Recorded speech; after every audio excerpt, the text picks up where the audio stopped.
Der Rentner in Feld entjagt. Wenn die Sonne al früh opsteht en auch in sacht Wendje geht, wird jedereen een schau Bescheid, dat dann het früher für uns steht.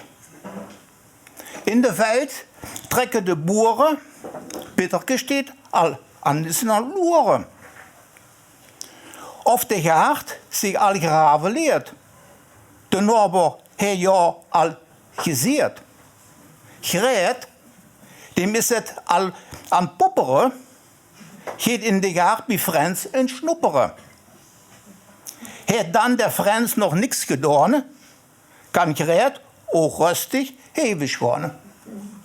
Gret hou al de Erpel drinnen, so vroeg heeft toch geen zin. De Renners doen zich niet generen om de Norber te blameren. Huub, der steht koreloeren, weer het eerste van de boeren. Maar Huub, der heeft het al gedaan, wenn andere het veld ingaan. Wenn eens een koe de start opstikt, door in Noor de andere kijkt, bis ze al keu op eens, ja, zo is de concurrentie. Ook, wat heeft men toch in leed, wenn in de gaard niet alles steht.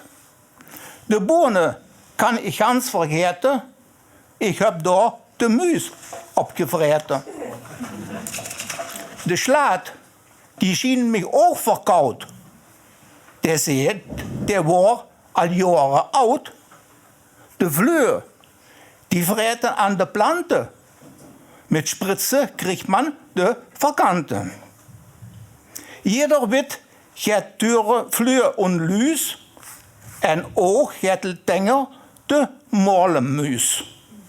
Johan, der will het beter weten, steht me immer flink te zweten. Het morgens no om moefelen, geht men doch ook her schuffelen. Het onkruid moeten ze kurieren, dat men ze niet her blameren.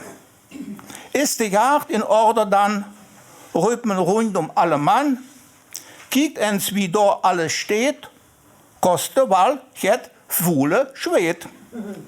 Radieskes, slaat en dikke bonen, dat harde werk, dat deed zich lonen. Erbel dan, wie kenjerköpkes, für de knieën dan steht men strapkes. Tengevögel stellt man dan in de vieze Buddemann.